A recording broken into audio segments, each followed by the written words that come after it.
There exist narratives which absolutely refuse to be forgotten. They cling to existence with such tenacity that they outlast entire nations, legal systems, and even those who dedicated their lives to burying them. When the final slave ship crossed the Atlantic in 1860 and touched American soil, it transported more than just human beings. It carried a secret so perilous that influential men would spend many decades attempting to erase it entirely. Yet one individual retained every detail. His name was Cudjo Lewis. Following the conclusion of slavery, he remained quiet for half a century. This silence wasn't because he had forgotten, but rather because certain truths carry such immense weight that they can only be spoken when the proper time finally comes. This narrative concerns the final witness, the last person alive who experienced a transgression meant to vanish into the historical record. It was a crime connecting wealthy traders, corrupt public servants, and a plot reaching the pinnacle of Alabama society. Everything America wanted to believe about itself would be shaken to its core by what Cudjo witnessed, endured, and ultimately disclosed. Yet the simple and terrifying question haunted him until his very last days. Would anyone actually believe him if he spoke the truth? Or would steps be taken to ensure he never spoke again? The Clotilda entered Mobile Bay surreptitiously under night's cover during a sticky July evening in 1860. Captain William Foster comprehended his actions perfectly. For 52 years, international slave trading had been prohibited throughout the United States. Any vessel captured bringing enslaved Africans would face seizure, its human cargo liberated, and its crew executed.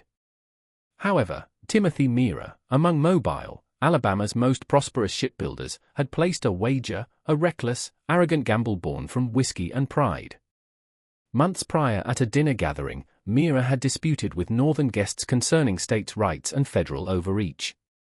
The discussion intensified as the Northerners maintained that slave trading belonged to the past, that civilized nations had progressed beyond such savagery. Meara, crimson-faced with fury, struck the table with his fist. "I'll bring an entire shipload of Africans directly into Mobile Bay," he proclaimed. "Not one federal marshal will dare touch me. I'll demonstrate that Southern authority is complete and your federal statutes are merely worthless paper and hollow threats." The gathering fell completely silent. Certain guests laughed uneasily, assuming the bourbon was speaking. However, Timothy Meara never made empty promises. He was someone who had constructed his fortune through calculated gambles and steadfast confidence in his own immunity from consequences. His brother James leaned forward, eyes gleaming with fascination. "What would such an enterprise cost?" he inquired quietly. Within a week, the plot had formed. Timothy and James Meara, together with Burns Meara and numerous other prosperous planters, gathered $35,000, a massive sum during 1860. They employed Captain William Foster, an experienced navigator recognized for being discreet and willing to circumvent statutes for appropriate payment. The Clotilda was readied for its journey, its storage area modified to transport human cargo, its documents falsified to indicate a lawful commercial expedition to the Caribbean. Foster sailed from Mobile during March 1860, crossing the Atlantic alongside 12 crew members carefully selected for their allegiance and their capacity for secrecy. Reaching West Africa required 6 weeks. Upon arrival at Widdersport in Dahome's kingdom, Foster established contact with local slave dealers serving King Gliel. Dahomey ranked among West Africa's most influential nations, and King Gliel preserved his authority through continuous conflict with neighboring kingdoms. War captives represented Dahomey's most precious commodity, and the king's fighters were famous for their brutality and effectiveness. Foster remained unconcerned with political matters or historical context. His sole interest was filling his vessel's storage area and returning to Mobile before federal authorities learned of the operation. 110 individuals were acquired for $9,000 in gold. They originated from diverse ethnic backgrounds, Yoruba, Fon, and others captured during raids on villages across the territory. Among them stood a young man named Oluwale Corsola, barely 19 years old, who would subsequently become known as Cudjo Lewis. Cudjo's village of Banti had been thriving and tranquil. His father held respect within the community, a man who resolved disagreements and counseled younger men regarding agricultural and family matters.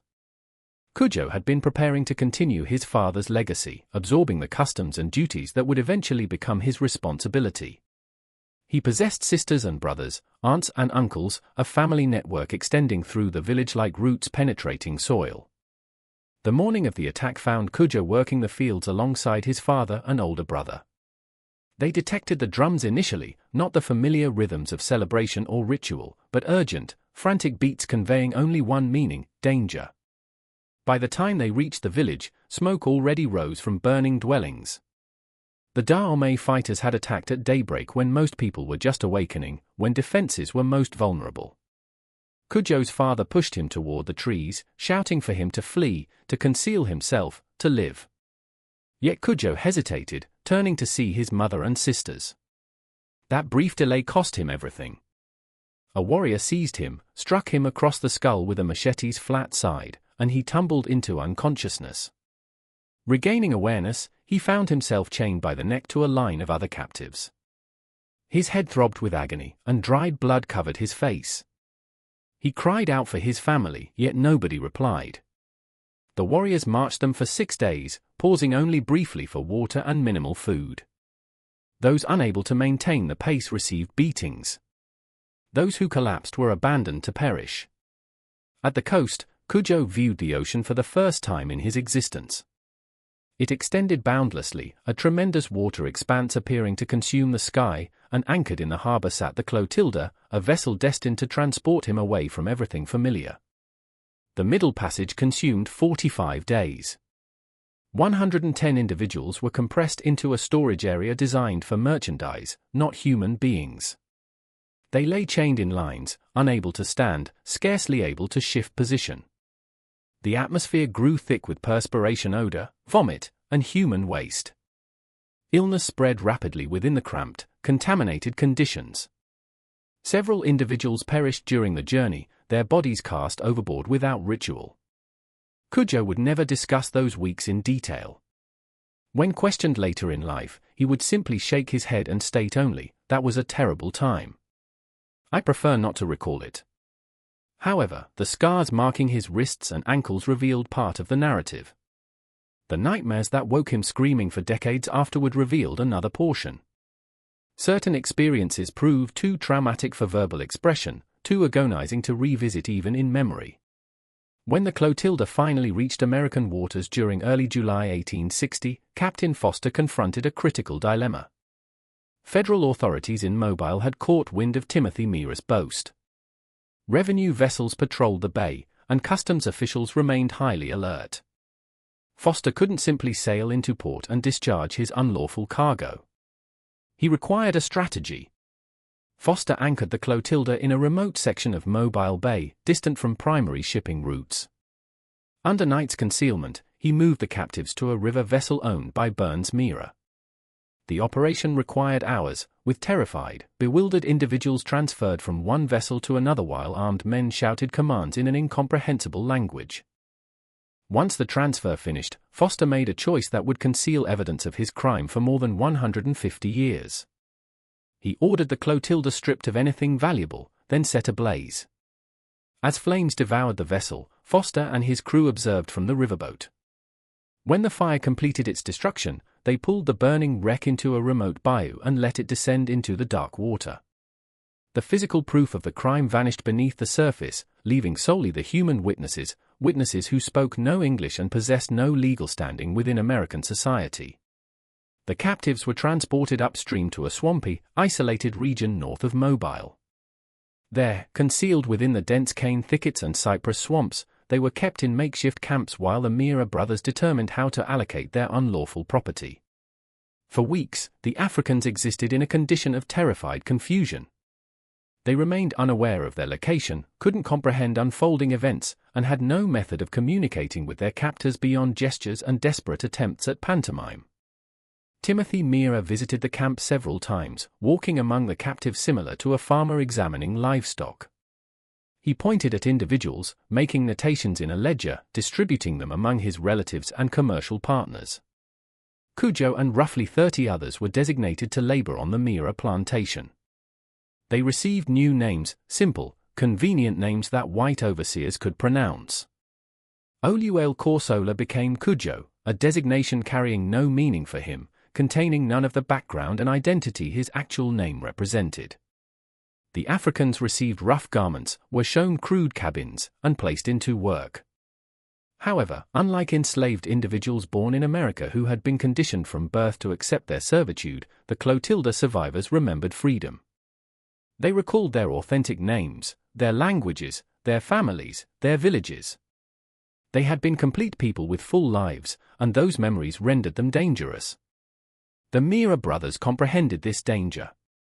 They maintained the newcomers separated from other enslaved workers as much as possible. They instructed overseers to punish any attempts at teaching the Africans English beyond the minimum necessary for work.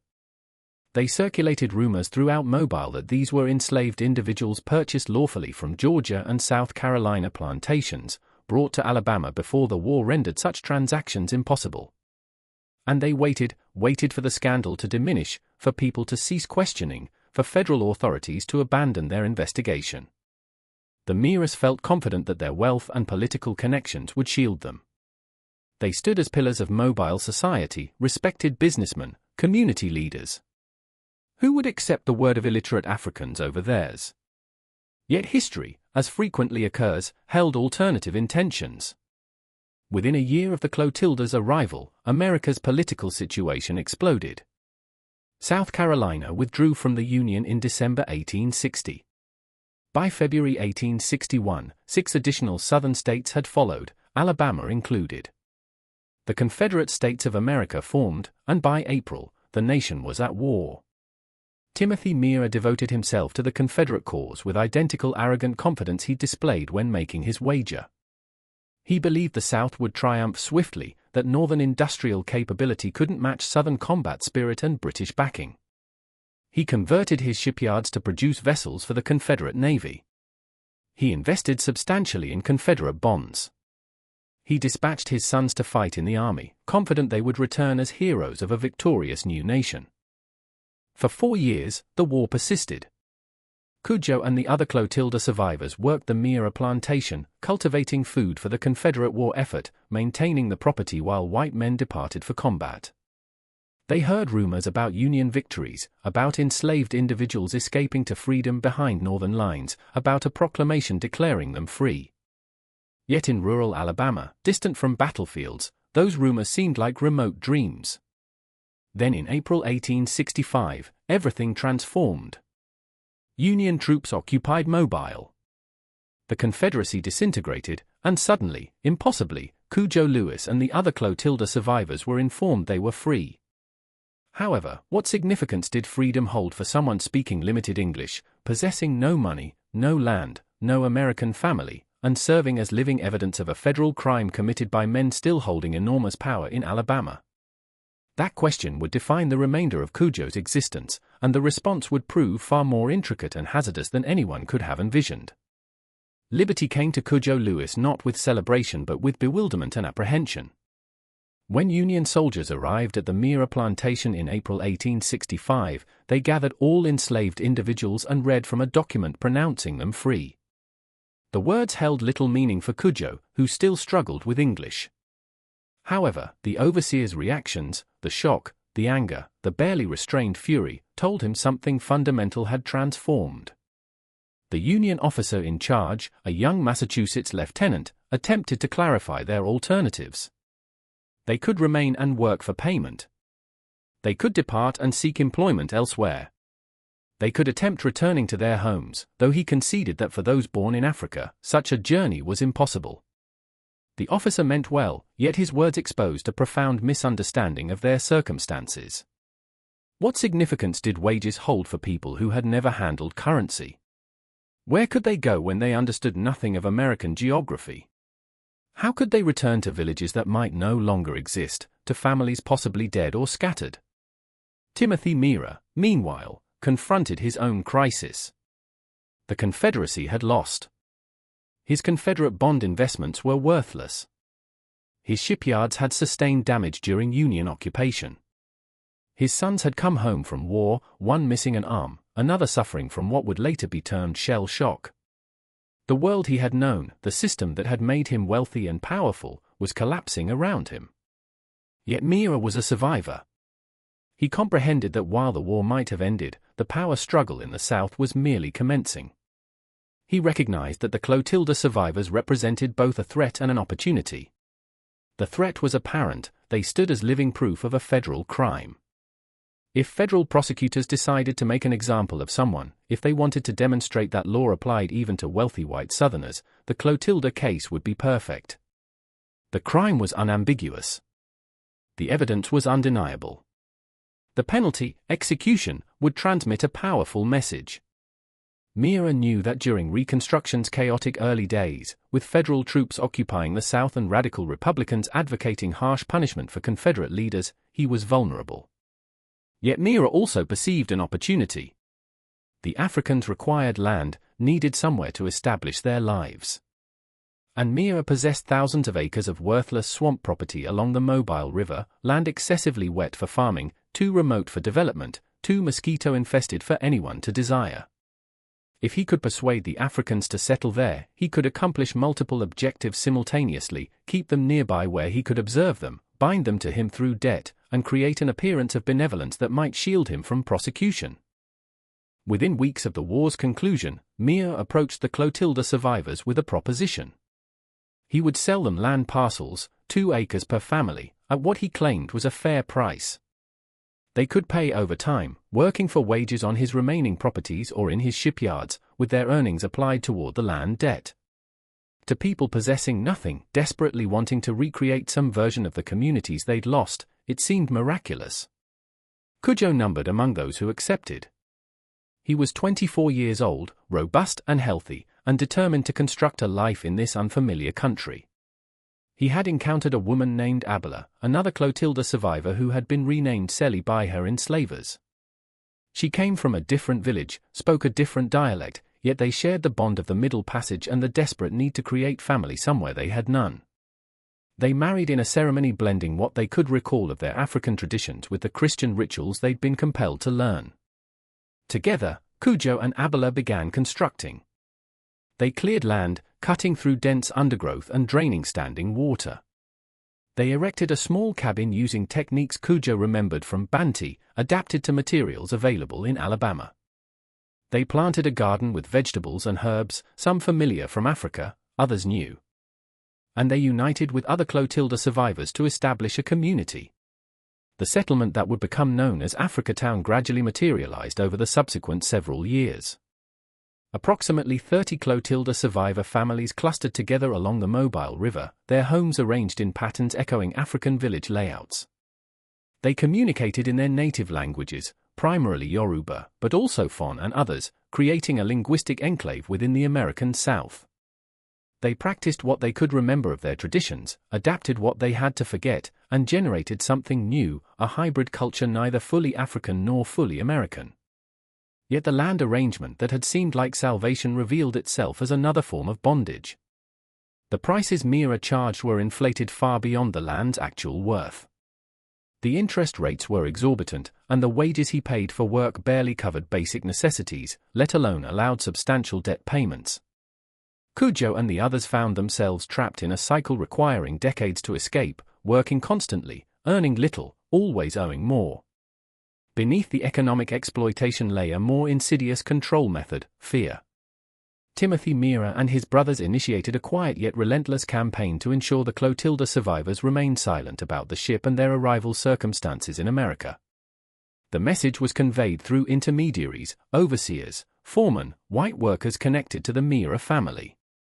It was never explicit, never written down, yet it was unmistakable: speaking about the Clotilda would bring trouble. The threat manifested in various forms. Sometimes economic: Mr. Mira might need to call in those land debts if people start spreading stories. Sometimes legal: federal authorities might decide to deport anyone brought here illegally. Sometimes more direct: accidents happen to people who don't know when to keep their mouths shut. Cudjo understood the game being played. He had observed how power operated in Dahomey, where King Glial maintained control through rewards and threats combination. The Miras employed identical tactics. They provided just enough land, wages, freedom's appearance to make people hesitant about risking its loss. and they generated just enough fear to prevent people from speaking out. The 1870s introduced fresh challenges and new perils. Reconstruction was fully underway, and for a brief period, genuine change seemed possible. Black men could vote. Black politicians were elected to local and state offices. Schools opened for black children. Federal troops enforced new laws, protecting black citizens from violence and intimidation. Cudjo observed these developments with cautious optimism. He learned to read and write, attending classes taught by Northern missionaries who had traveled south to educate formerly enslaved individuals. He registered to vote, casting ballots in elections for the first time in his existence. He attended political gatherings where black and white Republicans discussed plans for reconstructing the South on equality and justice principles. Yet he also witnessed the backlash. White supremacist groups, the Ku Klux Klan, the White League, the Red Shirts, launched terror campaigns against black communities. They burned schools and churches. They murdered black politicians and voters. They attacked anyone, black or white, who supported Reconstruction policies. The violence was systematic, organized, and designed to convey a clear message: black political participation would not be tolerated. In 1874, Cudjo witnessed an event haunting him for the remainder of his existence. A black man named Samuel Johnson, elected to the Mobile City Council, was discovered dead on the road between Africatown and Mobile. The official account claimed robbers killed him. Yet everyone recognized the truth: Johnson had been murdered because he'd spoken against the Meir family's business practices, including their exploitation of black workers. No arrests occurred. No investigation was conducted. The message was unmistakable: even elected officials weren't safe if they challenged white authority. Cudjo attended Johnson's funeral, standing at the church rear, listening to the preacher discuss martyrdom and justice. Yet beneath the words, Cudjo heard a warning: this could happen to anyone who speaks too loudly. By 1877, Reconstruction had effectively concluded. Federal troops withdrew from the South. White supremacist governments regained power throughout the region.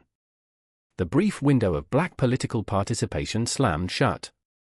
New laws, the Black Codes, later replaced by Jim Crow legislation, stripped away voting rights, segregated public spaces, and created a legal discrimination system lasting nearly a century. The Meir family, far from facing prosecution for their crime, grew even wealthier and more powerful. Timothy Meir expanded his business interests, investing in railroads, lumber mills, and real estate. He became a respected Mobile society figure, his past conveniently forgotten by white citizens benefiting from his economic influence. When he died in 1892, his Mobile Register obituary praised him as a pioneering businessman and community pillar. The Clotilda went unmentioned. Cudjo and Abela, meanwhile, were raising a family. Their first child, Alec, arrived in 1866, James followed in 1868, then Cudjo Jr. in 1870, Polly in 1872, David in 1875, and finally Celia in 1878, 6 children born free in America who would never know their parents endured horrors yet would inherit the consequences. Cudjo worked constantly to provide for his family. He labored on the docks, loading and unloading vessels. He worked in lumber mills, cutting timber from Mobile's surrounding forests. He performed odd jobs for white families, repairing fences, building sheds, whatever would earn a few dollars. Abela took in laundry, washed clothes for white families, and sold vegetables from their garden. Together, they slowly, painfully reduced their land debt. Yet Cudjo also made time to teach his children about their heritage. Evenings after work, he would gather them around and share stories about Bantu. He taught them Yoruba words, though he knew they would never achieve fluency. He explained his people's traditions, the values guiding his life before the Clotilda. He wanted them to understand their origins, even if he couldn't reveal the complete truth about their American arrival. The children matured straddling 2 worlds. At home, they heard African languages and stories. In the wider world, they faced harsh realities of being black in Jim Crow Alabama. They attended segregated schools with hand-me-down textbooks and underpaid teachers. They learned to navigate complex racial etiquette rules, Never look a white person directly in the eye, always step off the sidewalk when a white person approaches, never question or challenge white authority. Cudjo watched his children navigate these dangers with pride and heartbreak mixture. They were adapting, surviving, discovering ways to exist in a hostile world. Yet he also observed how the system crushed their spirits, limited their possibilities, taught them to accept injustice as normal. He sometimes wondered whether he had made the correct choice accepting Mira's land deal, remaining in Alabama rather than attempting to go elsewhere. Yet where else could they have gone? And would circumstances have differed? Then tragedy struck and struck repeatedly until Cudjo felt punished by forces beyond comprehension. In 1893, their daughter Celia became ill with fever. She was merely 15, bright and beautiful with her mother's smile and her father's determination. Cudjo and Abela attempted everything: home remedies, prayers, a white doctor charging them a week's wages for a brief examination. Nothing succeeded. Celia died on a hot August night, her body burning with fever, her parents helpless beside her bed. The grief nearly destroyed them. Abela stopped speaking for weeks, moving through the house like a spirit. Cudjo immersed himself in work, laboring until exhaustion made thought impossible. They buried Celia in the small cemetery the Africatown community had established, marking her grave with a wooden cross Cudjo carved himself. 3 years later, in 1896, their son David was killed. The circumstances were murky, details contradictory, yet the outcome was brutally clear. David had been working at a sawmill when he argued with a white co-worker. The argument escalated. The white man struck David. David, young, angry, tired of swallowing insults, struck back. That night, David didn't come home. Cudjo searched for him, traversing roads between the sawmill and Africatown, calling his son's name into darkness. He discovered David's body at dawn, lying in a roadside ditch. He had been beaten to death. Cudjo carried his son's body home, walking 3 miles with David's weight in his arms. Neighbors emerged from their houses, saw what had occurred, and wept. Everyone understood what this meant. Everyone recognized there would be no justice, no investigation, no consequences for the murderers. Cudjo wanted to go to the sheriff, demand someone be held accountable. Yet Africatown's elders stopped him. If you go to the sheriff, they said, they'll find a reason to arrest you. They'll claim David started it. Say he attacked a white man. Say you're causing trouble. You'll end up dead or imprisoned, and Abela will lose both husband and son. So Cudjo buried David beside Celia, carved another wooden cross, and swallowed his rage. Yet something broke within him that day. He had survived the Middle Passage, survived slavery, survived 50 years of dangerous freedom. Yet watching his children die, unable to protect them, unable to seek justice, that was a different kind of death. The worst blow arrived in 1902. Cudjo Jr., their third child and namesake, worked for the Louisville and Nashville Railroad. He was a brakeman, a dangerous occupation requiring coupling and uncoupling train cars, often while they were moving. On a cold February morning, something went wrong. Cudjo Jr. was crushed between 2 cars. The railroad claimed it was his fault, said he'd been careless, said he'd violated safety procedures. They denied any compensation to the family. When Cudjo Sr. attempted pursuing the matter, the railroad's lawyers threatened to sue him for defamation and harassment. The message was unmistakable: accept the loss and move on, or lose everything. Cudjo was 61 years old. He had now buried 3 of his 6 children. Abela's health was deteriorating, her spirit shattered by repeated grief. And Cudjo found himself confronting a question haunting him since the Clotilda landed in Mobile Bay: what was survival's purpose if everything you built could be taken away? Yet even in his darkest moments, Cudjo clung to something: memory. He remembered Bantu, remembered his father's teachings, remembered values guiding his people for generations. And he realized that if he died without speaking, if he let the Mira succeed in burying the truth, then his children's deaths would be meaningless. The Clotilda would be forgotten, the crime erased, and the next generation would never understand what had been done to them. So Cudjo made a decision. He would wait for the right moment, the right person, the right opportunity, and when it came, he would tell the truth, all of it, regardless of consequences. He simply had to survive long enough to find someone willing to listen. The early 20th century brought both change and continuity to Africa Town. The community had grown, with original Clotilda survivors' children and grandchildren creating a vibrant, close-knit neighborhood. They had built churches, established mutual aid societies, and created institutions serving their needs within a segregated society. Yet they also faced increasing pressure from industrial development spreading along the Mobile River. Factories and shipyards encroached on Africa Town's borders. The air grew thick with smoke and chemical odors.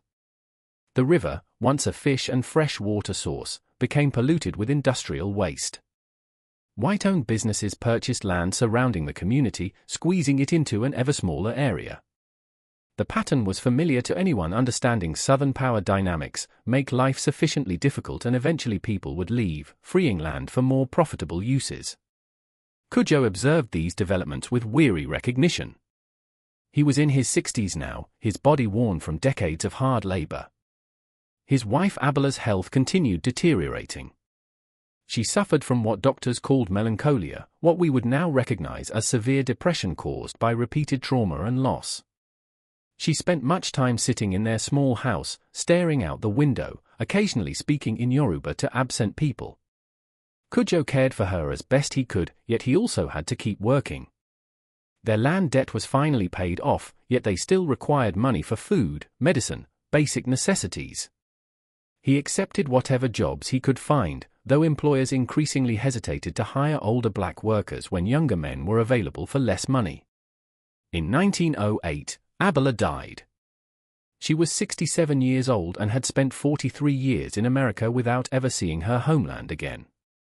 Cudjo buried her beside their children in the small cemetery now holding so many of Africa Town's dead. He carved her headstone himself, writing her name in both English and Yoruba: Abela Seli, wife and mother, gone home. After Abela's death, Cudjo lived alone. His surviving children, Alec, James, and Polly, had families of their own and lived nearby, yet Cudjo preferred solitude. He spent his days tending his garden, repairing his house, and sitting on his porch, watching the world transform around him. Neighbors would stop to check on him, bring food, ask if he needed anything. He appreciated their concern, yet he also felt increasingly isolated. He was among the last Clotilda survivors still alive, and memory's weight was becoming unbearable. In 1914, something unexpected occurred. A young black woman named Emma Langdon Roche came to Africa Town. She was a writer and historian interested in documenting formerly enslaved people's stories before they were permanently lost. She had heard rumors about the Clotilda and wanted to determine their truth. Cudjo agreed to speak with her, though cautiously. He told her about his Bantu life, about the raid and Middle Passage, about slavery years and freedom's complicated decades. Yet when she asked specific questions about the Clotilda, who had brought them, how they had arrived, what happened to the ship, Cudjo became evasive. "That was long ago," he said. "My memory isn't so good anymore." Roche persisted. She interviewed other Africa Town residents, pieced together story fragments, and eventually published a book in 1914 titled Historic Sketches of the South Star. In it, she included a chapter about the Clotilda and its survivors. It marked the first time the story appeared in print, creating local stir. The Mira family's response was swift and coordinated. They issued statements calling the book sensationalized fiction and questioning Roche's sources. They noted account inconsistencies, different people remembered different details, dates didn't always match, some elements seemed exaggerated. They suggested Roche had been deceived by tall tales and folklore, had confused legend with fact. The campaign proved effective. Mobile newspapers published articles questioning the book's accuracy. Historians dismissed it as unreliable, and within a few years, Historic Sketches of the South was largely forgotten, relegated to interesting but unverified local laws category. Cudjo read about the controversy with frustration and resignation mixture. He had told Roche the truth, or at least part of it, yet he had also held back, afraid of what might happen if he spoke too openly. And now the Meares had successfully discredited the story, making it seem like fantasy rather than documented fact. The pattern was depressingly familiar: the powerful control the narrative, and the powerless watch their truths being erased. Yet Cudjo also noticed something interesting. Despite the Meares efforts to discredit the book, people kept asking questions. Journalists would occasionally come to Africatown seeking the old African man supposedly brought on the last slave ship. Historians wrote letters requesting interviews. Even some white mobile residents expressed curiosity about the story. The questions made Cudjo think. Perhaps the time wasn't right yet, but maybe it would come. Maybe there would be someone willing to listen, really listen, possessing the skill and credibility to tell the story in a way that couldn't be dismissed or discredited. He simply had to stay alive long enough to find that person. The years passed slowly. World War I came and went, barely touching Africatown except for young men who went to fight and sometimes didn't return. The 1920s brought economic prosperity to some American regions, yet not to southern black communities. Africatown remained poor, isolated, and increasingly surrounded by industrial development bringing pollution but no local resident jobs. Cudjo was in his 80s now, moving slowly, his vision failing, his hearing diminished, yet his mind remained sharp and his memory perfect. He could still recall every Bantu detail, could still hear his father's voice, could still feel chain weight on his wrists during the middle passage. The memories hadn't faded. If anything, they had become more vivid as other life aspects receded. Then, in spring 1927, a woman named Zora Neale Hurston came to Africatown. Hurston was unlike anyone Cudjo had ever encountered. She was a young black woman educated at Barnard College in New York, studying anthropology under the famous Franz Boas.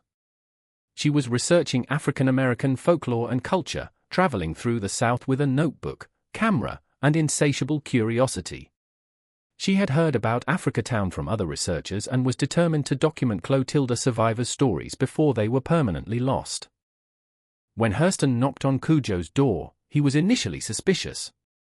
He'd spoken to journalists and researchers before, and the experience had rarely been positive. They typically wanted exotic African stories, wanted to hear about savage customs and primitive beliefs, wanted to treat him like a curiosity rather than a person. Yet Hurston was different from her first words. "Mr. Lewis," she said, "I'm here to listen to your story. Not the story white people want to hear, but your story in your own words, told the way you want to tell it. I'm here to write it down exactly as you say it, to preserve your voice and your truth. And I promise you that I will do everything in my power to make sure the world hears what you have to say." Cudjo studied her face for a long moment, trying to gauge her sincerity. He had been waiting for this moment for more than 60 years, waiting for someone he could trust with the complete truth. Was this young woman the one? "Come in," he said finally. "Sit down. I will tell you everything." Over the following several months, Hurston visited Cudjo regularly. She would arrive in the morning, notebook in hand, and sit on his porch or in his small living room. Cudjo would talk, sometimes for hours, speaking in English and Yoruba mixture, occasionally pausing to find appropriate words or compose himself when memories became too painful. Hurston was a skilled interview. She didn't interrupt, didn't push for sensational details, didn't try shaping the narrative to fit preconceived ideas. She simply listened, asked clarifying questions, and wrote down everything Cudjo said. She also took photographs, Cudjo standing before his house holding tools, tending his garden, sitting in his rocking chair on the porch. Cudjo told her everything. He described his Bantu childhood in vivid detail, village layout, daily routines, ceremonies and celebrations, social structures and family relationships. He discussed his father's teachings, his people's guiding values, the belonging and purpose sense defining his early life. He described the raid with painful clarity, drum sounds, smoke, screams, the moment his father pushed him toward the forest and he hesitated, the blow knocking him unconscious. He discussed waking in chains, the march to the coast, seeing the ocean for the first time and the ship that would carry him away from everything familiar. The middle passage proved hardest to discuss. Cudjo would sometimes stop mid-sentence, his face contorting with remembered pain, his hands trembling. Hurston would wait patiently, not pushing, letting him take his time. When he could continue, Cudjo would speak in short, clipped sentences, describing darkness, chains, smell, sounds of people dying around him. He discussed arriving in Mobile Bay, the Clotildas burning, being hidden in swamps while the Mira brothers decided what to do with their illegal cargo. He described slavery years, freedom's confusion, the land deal seeming like salvation yet proving another bondage form. And he discussed his children, their births, lives, deaths. This was perhaps the most painful part of all, more painful even than the middle passage, because these were losses still feeling fresh, wounds never healing. When Cudjo spoke about burying Celia, David, and Cudjo Jr., tears ran down his weathered face and his voice broke with grief as raw as the day it happened. Yet Cudjo also revealed something Hurston hadn't anticipated. He was still afraid. Even at 86 years old, even with most Mira brothers dead, even with slavery abolished for more than 60 years, he feared what would happen if he spoke too loudly. "They don't want us talking about the ship," Cudjo told Hurston. "They say it makes trouble. They say we should forget, move on, not stir up old problems. But how can I forget? How can I move on when I remember everything? When I close my eyes, I see my father's face. I hear my mother's voice. I smell smoke from our burning village. How do you forget that?" Hurston asked why he was afraid, what specifically he thought might happen. Cudjo's answer was both simple and devastating. "The Mira family still owns most land around here," he said. "They still have power, still have government friends, still have ways of making life difficult for people causing trouble. And I still live on land I bought from them. My children live here. My grandchildren live here. If I speak too loud, if I make them angry, what happens to my family after I'm gone?" It was a question exposing power and oppression's fundamental nature. Even after slavery ended, even after legal equality was supposedly established, control mechanisms remained: economic dependence, social pressure, violence threat. These tools proved just as effective as chains and whips, and in some ways more insidious because they were harder to see and harder to fight. Yet Cudjo also told Hurston something else. "I am old now. I have lived longer than I ever thought I would. I have seen my children and grandchildren grow. I have paid off my land debt. I have built a life here, even though it's not the life I would have chosen. And I want the truth known before I die. I want people to understand what was done to us. Not just by the Miras, but by a whole system that allowed it to happen and then tried pretending it never did." Hurston promised to tell his story, to ensure the world knew what had occurred. She took photographs of Cudjo standing before his house holding tools, tending his garden.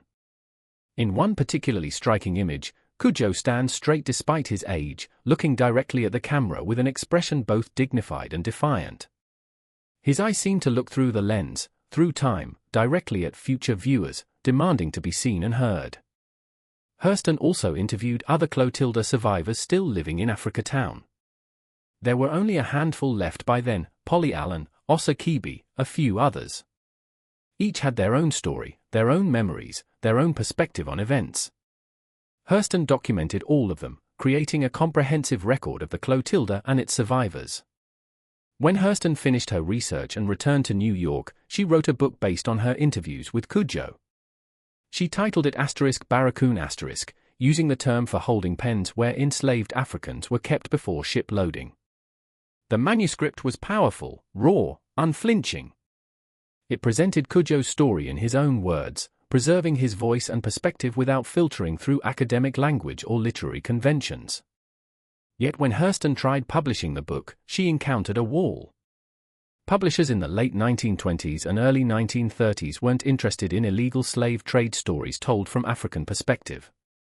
They wanted narratives fitting comfortable Old South frameworks, about reconciliation and progress, about how far America had come since slavery's bad old days. Cudjo's story proved too raw, too accusatory, too uncomfortable. Some publishers objected to Hurston's decision preserving Cudjo's dialect rather than translating it to standard English. They claimed it made the book difficult reading, would limit its audience. Yet Hurston refused to change it. Preserving Cudjo's voice exactly as he spoke was essential to story integrity. Translating it to standard English would erase him again, make him fit white expectations rather than presenting him as he truly was. Other publishers were more direct about their concerns. The Meir family remained prominent in Alabama. The story portrayed respected Southern businessmen as criminals. It raised uncomfortable questions about how many other respected families had built wealth through illegal and immoral means. It challenged Southern honor and nobility narratives being actively promoted through books, movies, and popular culture. One publisher bluntly told Hurston, "This book would cause too much trouble. It would offend too many people. It would open old wounds better left closed. Why can't you write something more uplifting? Something showing how far we've come rather than dwelling on the past." Hurston tried multiple publishers over several years, yet the answer was always the same: no.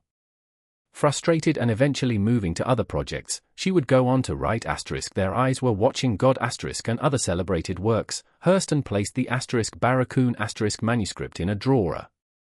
It would remain unpublished for nearly 90 years. Meanwhile, back in Africa Town, Cudjo Lewis continued his quiet life. He tended his garden, repaired his house, and sat on his porch, watching the world transform around him.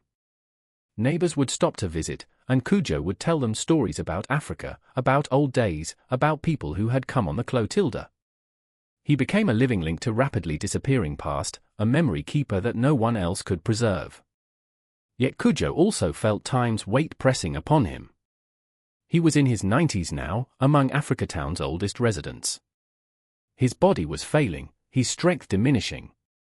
He knew time was limited, and he worried about what would happen to the story after he was gone. Hurston had promised to publish it, yet years had passed and nothing appeared. Would truth die with him after all? In summer 1935, Cudjo's health sharply declined. He developed pneumonia, and his weakened body couldn't fight it. His children and grandchildren gathered around his bed, holding his hands, speaking softly in English and the Yoruba fragments they remembered. Cudjo drifted in and out of consciousness, sometimes speaking English, sometimes his native language, sometimes mixing both. In his final moments, witnesses said Cudjo spoke in Yoruba, calling names nobody recognized: his father, his mother, his siblings from Bantu. He seemed to see absent people, reaching to touch faces only he could see. And then, peacefully, he died. It was July 17, 1935. Cudjo Lewis was 94 years old. He was the Clotilda's last survivor, the final person born in Africa and brought to America as a slave. With his death, a direct link to that history was severed. No one alive would ever again be able to say, "I remember Africa. I remember the Middle Passage. I remember slavery from personal experience." Cudjo's funeral was held at Union Baptist Church in Africa Town. Hundreds attended, family, neighbors, people throughout Mobile who had heard of the old African man and wanted to pay respects. The preacher spoke about Cudjo's long life, his strength, his faith, his dedication to family and community. He discussed Cudjo as a bridge between two worlds, a man who never forgot his origins yet also built a life where he'd been forced to stay. Local newspapers ran obituaries noting Cudjo's passing. The Mobile Register called him the last survivor of the last slave ship, though the article was brief and focused more on his age than arrival circumstances. The Birmingham News ran a slightly longer piece, calling Cudjo a living link to a bygone era and a curiosity of history. None of the obituaries mentioned the Clotilda by name. None identified Timothy Meir or his brothers as those who had brought Cudjo to America. None characterized what happened as a crime or suggested anyone should be held accountable. The story was presented as sad but distant history, interesting but not particularly relevant to the present. The Meir family, by then in its third and fourth generations, said nothing publicly about Cudjo's death. Yet privately, they must have felt relief. The last witness was gone. The final person who could testify to what really happened was dead. The story could finally be buried for good, allowed to fade into legend and folklore, stripped of power to accuse and demand justice. Except it couldn't. Because Cudjo had done something the Meirs hadn't anticipated. He had trusted Zora Neale Hurston with the truth, and she had written it down. The manuscript sat in a drawer, unpublished and unknown. Yet it existed. And as long as it existed, the story couldn't be completely erased. Truth, it turned out, was more patient than anyone realized. It could wait decades, generations even, for the right emergence moment. And when that moment arrived, it would speak with Cudjo's voice, telling a story refusing to die. For decades after Cudjo's death, the Clotilda story existed in strange liminal space. It was known locally in Mobile and Africatown, passed through families like precious heirloom. Grandparents told grandchildren about the ship bringing their ancestors from Africa, about the Mira family's crime, about Cudjo Lewis and other survivors who built community from nothing. Yet outside Africatown, the story was treated as folklore, a legend possibly true or not, interesting yet unverified. The Mira family continued prospering through mid-century. Their name attached to streets, buildings, and businesses throughout Mobile. Mira Avenue ran through City Heart. Mira State Park, family-donated, was popular recreation area. Family descendants were respected community members involved in business, politics, civic organizations.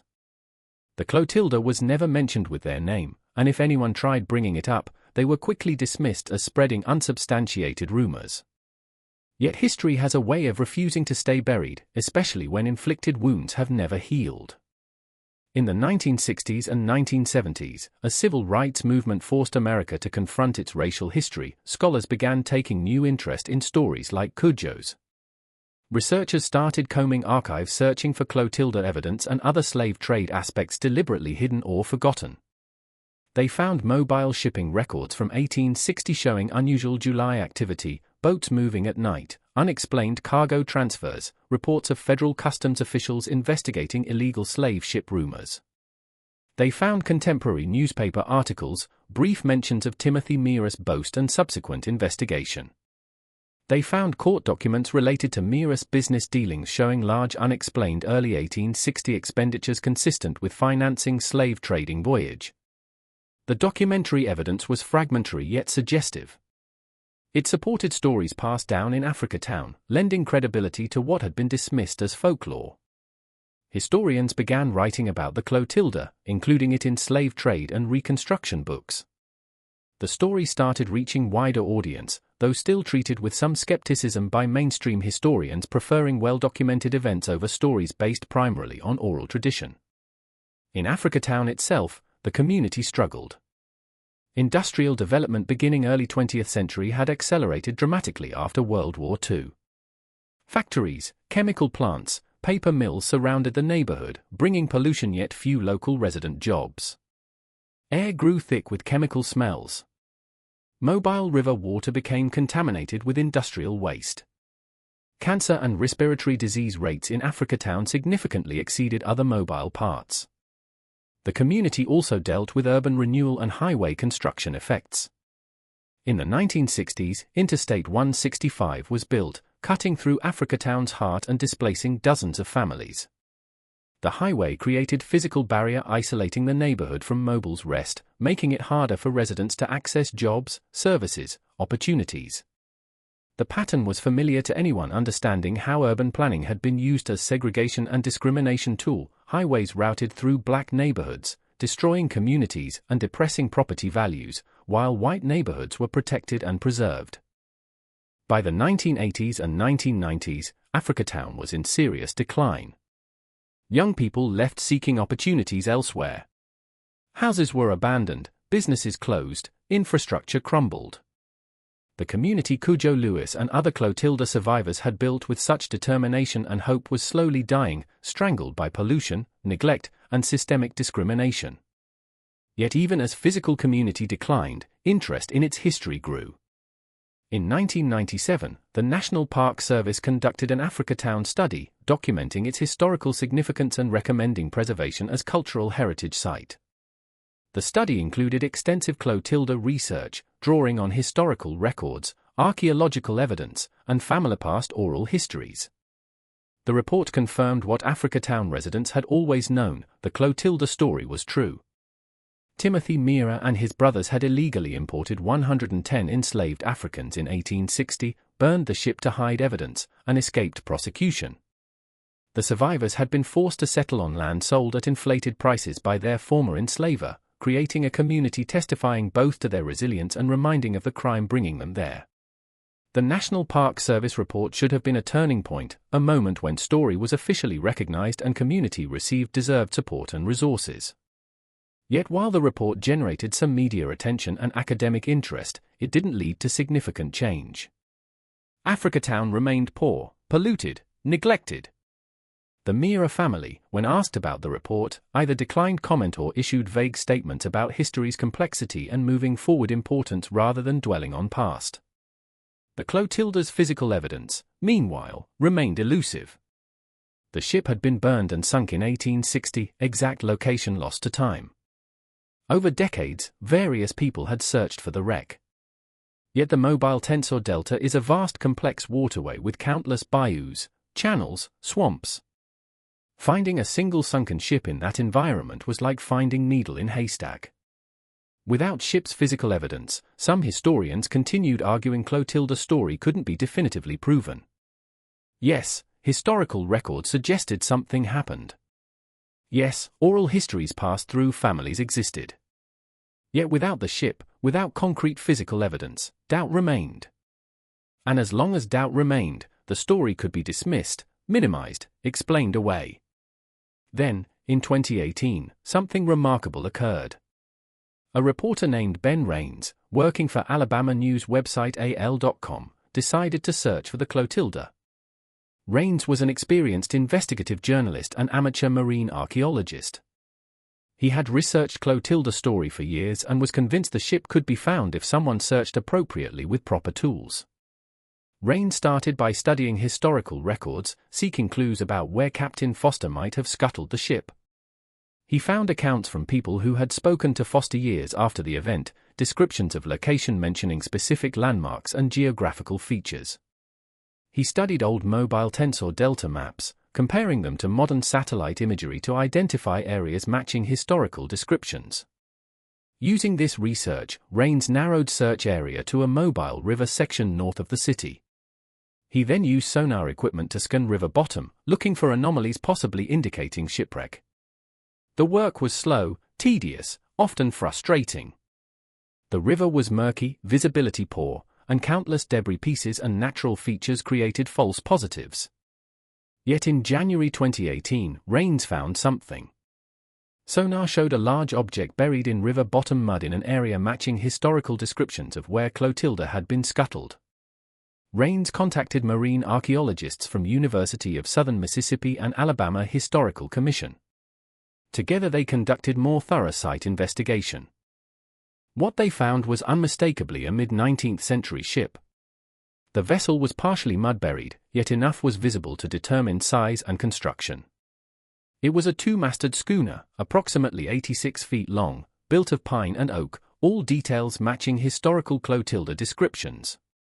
The ship showed fire damage evidence, consistent with accounts it had been burned before sinking. Over the following year, archaeologists carefully excavated and documented the wreck. They recovered artifacts, wood pieces, metal fittings, rope and canvas fragments. They took samples for carbon dating and wood analysis. Piece by piece, they built identification case. In May 2019, Alabama Historical Commission made official announcement, the wreck was the Clotilda. Physical evidence missing for 159 years had finally been found. The story dismissed as folklore, questioned, doubted, minimized was now proven beyond reasonable doubt. The discovery made international news. Major worldwide newspapers ran stories about the last slave ship and its survivors. Television networks produced documentaries. Scholars who had spent years researching Clotilda suddenly found their work spotlighted. And in Africatown, Clotilda survivors' descendants felt vindication and grief mixture, vindication because their family stories had been proven true, grief because it had taken so long for the world to believe them. The Clotilda discovery also raised uncomfortable questions about accountability and justice. The Mira family had built generational wealth on enslaved people's backs, including those illegally imported on the Clotilda. That wealth had been passed through generations, creating opportunities and advantages compounding over time. Meanwhile, Clotilda survivors' descendants had been systematically denied opportunities, subjected to discrimination, forced to live in polluted and neglected community. The contrast was stark and undeniable. Criminals' descendants were wealthy and comfortable while victims' descendants struggled with poverty, environmental racism, and ongoing systemic discrimination effects. And this wasn't ancient history. Many Africatown residents in 2019 were Clotilda survivors' great-grandchildren or great-great-grandchildren. The crime had occurred only 5 or 6 generations ago, well within family living memory. Activists and community leaders in Africatown began speaking more forcefully about reparations and restorative justice needs. They pointed out Mira family had never been prosecuted for their crime, never paid any penalty, never even acknowledged wrongdoing. They argued family had moral obligation to make amends, to use some slavery-built wealth to help community that had been harmed. The Mira family's response was largely silence. A few family members made brief statements expressing general sympathy for slavery history and its ongoing effects, yet stopped short of accepting responsibility or offering any concrete restitution. Some family members argued they shouldn't be held accountable for ancestors' actions from more than a century ago. Others simply refused comment, referring questions to lawyers issuing no-comment statements. The accountability and reparations debate continued, raising fundamental historical justice questions. How do you make amends for crimes committed generations ago? Who is responsible, direct descendants of criminals or society as whole? What form should reparations take, financial compensation, land return, community development investment, something else? And how do you calculate value of stolen lives, stolen labor, stolen opportunities compounding across generations? These questions lacked easy answers, yet Clotilda's discovery made them impossible to ignore. Crime's physical evidence was now visible, documented, preserved. The story could no longer be dismissed or minimized. Truth was out, demanding response. And then in 2018, just as Clotilda's search intensified, another puzzle piece fell into place. Zora Neale Hurston's manuscript *Barracoon*, rejected by publishers in the 1930s, sitting in archives for decades, was finally published. The publication decision came from Hurston's estate and HarperCollins publishers, recognizing cultural moment had finally arrived for Cudjo's story to be heard. The book, too raw, too accusatory, too uncomfortable in the 1930s, was exactly what 2018 readers needed. The manuscript was lightly edited for clarity, yet Hurston's decision preserving Cudjo's voice and dialect was maintained. The book presented Cudjo's story exactly as he told it, in his own words, with all its power and pain intact. *Barracoon* was published in May 2018, almost exactly 1 year before Clotilda was officially identified. Timing was remarkable, almost as if Cudjo's voice was finally breaking through after decades of silence. The book became a bestseller, reaching worldwide audiences. Readers who had never heard of Clotilda, who knew little about slave trade details, were confronted with Cudjo's testimony, direct, personal, impossible to dismiss. *Barracoon's* publication did something powerful. It gave Cudjo voice across time. He had been dead for more than 80 years. Yet suddenly, people were listening to him. They were reading his Bantu descriptions, his raid and middle passage account, his careful explanations of how Miras maintained control even after slavery ended. They were hearing his grief over lost children, his Africa longing, his complicated feelings about America, a country stealing his life yet where he built family and community. Readers were struck by Cudjo's dignity, intelligence, moral clarity. He didn't present himself as victim seeking pity, but as witness demanding truth acknowledgement. He didn't request revenge, yet insisted on justice, not just for himself, but for all whose stories had been erased or forgotten. The book also revealed something many readers found shocking: Cudjo's story wasn't just about past. It was about present. The power, exploitation, silent systems allowing Miras to commit crime and escape justice were still operating, just in different forms. The mechanisms keeping Cudjo afraid to speak for 50 years, economic dependence, social pressure, violence threat, were still in place, still keeping people silent, still protecting powerful from accountability. The combination of Clotilda's discovery and *Barracoon's publication created a cultural moment. Suddenly story was everywhere: newspapers, television, academic conferences, community meetings. People who had never thought much about slave trade or its legacy were confronted with concrete evidence of how it worked and how its effects persisted. In Africatown, attention brought both opportunities and challenges. On one hand, there was renewed interest in preserving community history and culture.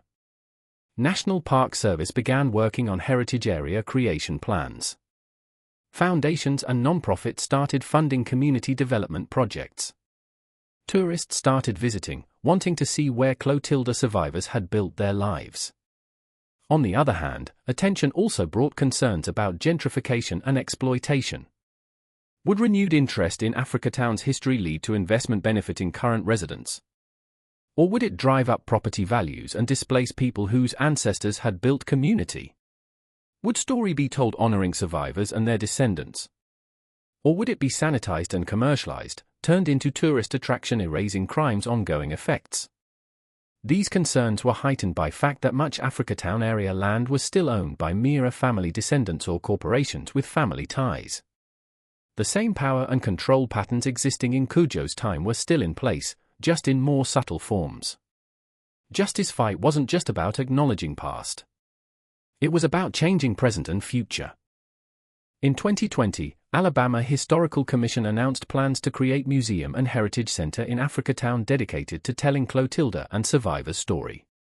The project would include Cudjo Lewis's house preservation, still standing on land he had purchased from Timothy Mira more than 150 years earlier. The house would be restored and open to public, allowing visitors to walk through rooms where Cudjo had lived, see garden where he had grown vegetables, stand where he had told Zora Neale Hurston his story. The announcement received mixed Africatown reactions. Some residents were excited about recognition and potential economic benefits. Others were skeptical, worried project would be controlled by outsiders who didn't understand or respect community needs and priorities. There were concerns about who would tell story, how it would be told, who would benefit from telling it. Community leaders insisted any development had to be led by and for Africatown residents' benefit. They demanded Clotilda survivors' descendants be involved in every planning and implementation aspect. They called for investments in infrastructure, environmental cleanup, education, economic development, not just heritage tourism. They argued honoring past meant addressing present, preserving history meant creating better future for people carrying that history in blood and bones. These demands raised fundamental questions about historical justice practice. Is acknowledging past wrongs enough, building museums and monuments, telling previously hidden stories? Or does justice require material change, reparations, land return, investment in systematically harmed communities? And who decides justice's appearance, historians and government officials, or harmed people's descendants? As of today, these questions remain unresolved. Clotilda Wreck Site has been designated National Historic Landmark, protected and preserved for future study. Cudjo Lewis's house has been restored and open for tours.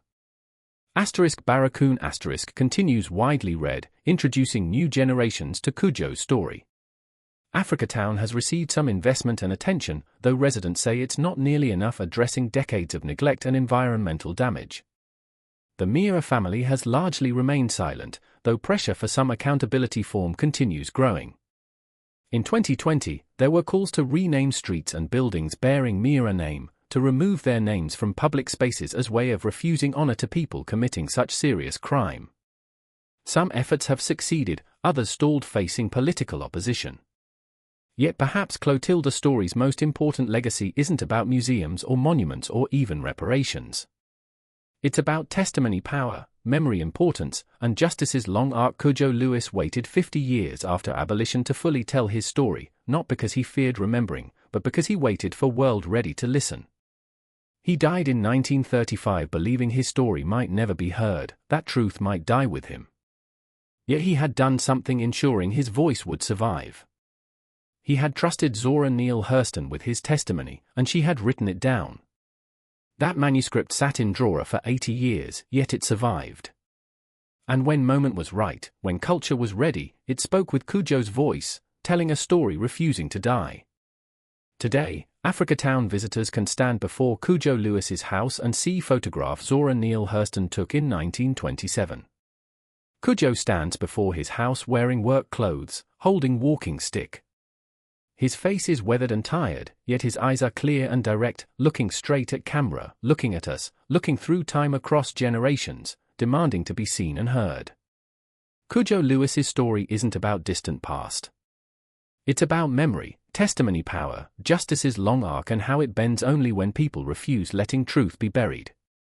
It's about how crimes committed generations ago create consequences rippling through time, affecting people not born when crime occurred yet inheriting its effects nonetheless. It's also about resilience, about how people can survive unimaginable trauma and still build meaningful, dignified lives. Cudjo Lewis survived Middle Passage, survived slavery, survived 50 years of dangerous freedom, and survived long enough to ensure his story would outlast those wanting it silenced. He didn't receive deserved justice during his lifetime. Meiras were never prosecuted, never punished, never even forced acknowledging their crime. Yet he achieved something perhaps more powerful. He ensured truth survived. And truth, once spoken, can never be completely erased again. It can be ignored, dismissed, minimized. Yet it doesn't disappear. It waits, patient and persistent, for a moment when people are ready to listen. And when that moment arrives, it speaks with voices of those refusing to be silenced, who insisted their lives mattered, who demanded their stories be told. Cudjo Lewis's voice speaks to us today across 160 years, telling about crime supposed to be forgotten, about ship supposed to stay buried, about truth supposed to die. Yet it didn't die. It survived, carried forward by memory, testimony, people's refusal to let injustice be erased from history. The question we face now is same Cudjo faced: what do we do with truth once it's been told? Do we acknowledge then move on, treating it as interesting history? Or do we recognize that Clotilda's crime and system allowing it to happen and be covered up created consequences still unfolding today? Do we see connection between what happened to Cudjo and what continues happening to his descendants and black communities across America? These aren't easy questions, and they lack simple answers. Yet they are questions we must ask if we want to honor Cudjo's testimony, if we want to do justice to his memory, if we want to create a world where such crimes are not just acknowledged but addressed, where truth is not just told but acted upon. Cudjo Lewis died in 1935, yet his story lives on. It lives in words he spoke to Zora Neale Hurston, preserved in *Barracoon Star. It lives in Clotilda's wreck, now protected as National Historic Landmark. It lives in Africatown, in community he and other survivors built against all odds. And it lives in ongoing justice struggle, for recognition, for reparations, for a world where truth matters and crimes aren't forgotten just because they're old. In the end, Cudjo won. Not the justice he deserved, not the peace he sought, not the Africa return he longed for, yet he won the battle mattering most to him. He made sure truth survived. And as long as truth survives, as long as people remember and tell his story, as long as we refuse letting past be buried and forgotten, there is hope for justice, however long it takes to arrive.